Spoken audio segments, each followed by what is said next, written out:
Bonjour, Ludovic Leclerc, votre analyste pour badgerinvestor.be. Voici la mise à jour vidéo de mon avis concernant l'once d'or coté en dollars pour la semaine du 16 mars. Alors, avant tout, petite information sur les risques des investissements. Vous savez, ça peut avoir des risques de gains, mais également des risques de perte. C'est à vous d'évaluer vos propres risques. Moi, je suis pas là pour vous conseiller dans vos opérations, simplement vous donner des informations techniques. Je vous conseille également de passer par des comptes démo, que ce soit en forex ou même sur des brokers actions, avant d'établir des stratégies en réel.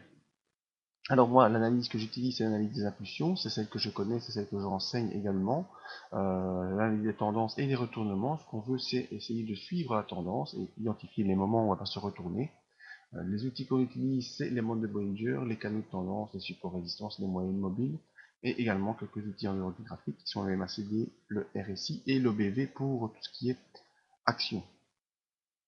Alors le graphique ici, de trading, pas loin, voilà le graphique ici, il y a un graphique de l'or côté en dollars, en unité journalière. Vous voyez que depuis l'annonce du QE européen au mois de janvier, eh bien l'or n'a fait que baisser. Pourquoi? Parce que l'euro baisse et donc l'euro, dollar, tout ça est en train de monter. Le dollar index également monte en fonction de la perspective du relevé des taux de la Fed. Tout ça rend un dollar très très fort et donc forcément toutes ces choses mises ensemble font que l'or est en train de baisser, parce que également les capitaux qui étaient investis dans l'or reviennent plutôt vers les actions européennes, et donc ce qui peut bien sûr baisser l'actif en or.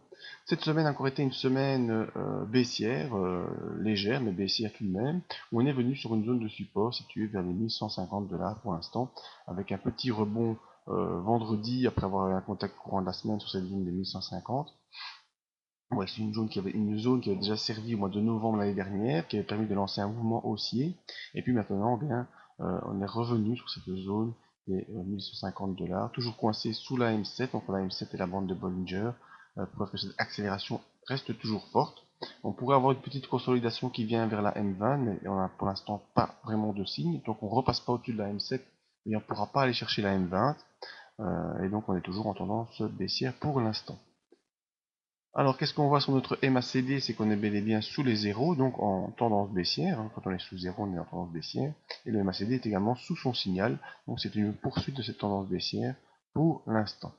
Le RSI qui marque aussi la pression qu'il y a sur l'actif, il est sous les 40. Une fois qu'il est sous les 40, eh bien c'est que la pression est maximale.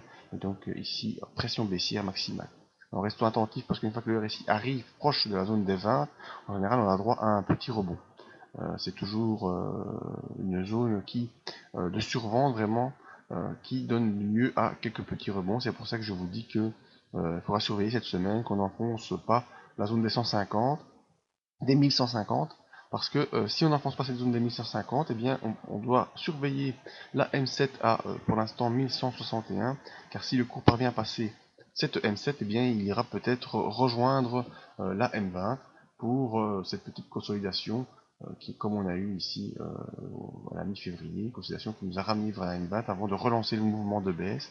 Eh bien cette zone de 1150 pourrait être un niveau où le cours repasse un petit peu au-dessus de sa M7 et pourrait rejoindre sa M20 aux alentours des 1180, le temps qu'elle descende un petit peu. Donc à surveiller, c'est le rebond du RSI, hein, le rebond du RSI, et également le MACD. Alors ça ne veut pas dire, si le signal passe, si le MACD repasse au-dessus de son signal, ça ne veut pas dire qu'on revient en pression haussière, ça veut simplement dire qu'on a un rebond dans la tendance baissière. Donc c'est exactement ce qu'on a eu ici. On a eu donc le MACD qui est repassé au-dessus de son signal, mais on était bel et bien sous les zéros, donc toujours en tendance baissière, et c'était donc un rebond dans la tendance baissière. C'est le petit rebond qu'on a eu ici, pour revenir vers la M20 avant de réaccélérer à la baisse. Donc attention, ne pas trader les indicateurs, mais ils peuvent vous aider à prendre des décisions sur certains niveaux.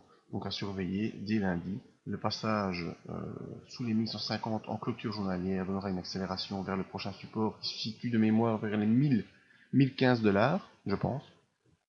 Et si on arrive à franchir la M7 au-dessus des 1161, on pourrait potentiellement rejoindre la M20 qui se trouvera normalement vers les 1180 pour la semaine prochaine. Voilà, c'était mon avis sur l'or, toujours baissier de manière générale, mais pour l'instant sur une zone de rebond potentiel pour la semaine prochaine. Voilà, pour avoir présenté rapidement mes divers partenaires, chez Big Bank pour les actions, le cabinet Sanford Hamilton pour la gestion de capitaux privés et FXM pour le trading court terme. Également les moyens de me contacter, soit via le site, mon adresse email, la page Facebook et le Twitter, mais le principal est de venir visiter le site, venir voir toutes nos vidéos, les zones d'exemple live qu'on peut vous donner pour les actions, mais venir s'inscrire à la mailing list afin d'avoir toutes les news, toutes les nouvelles vidéos et tous les rendez-vous live, comme ce sera le cas lundi matin, un rendez-vous live à 8h30 pour voir l'ouverture du marché et voir comment ça se présente. Merci à tous et à bientôt.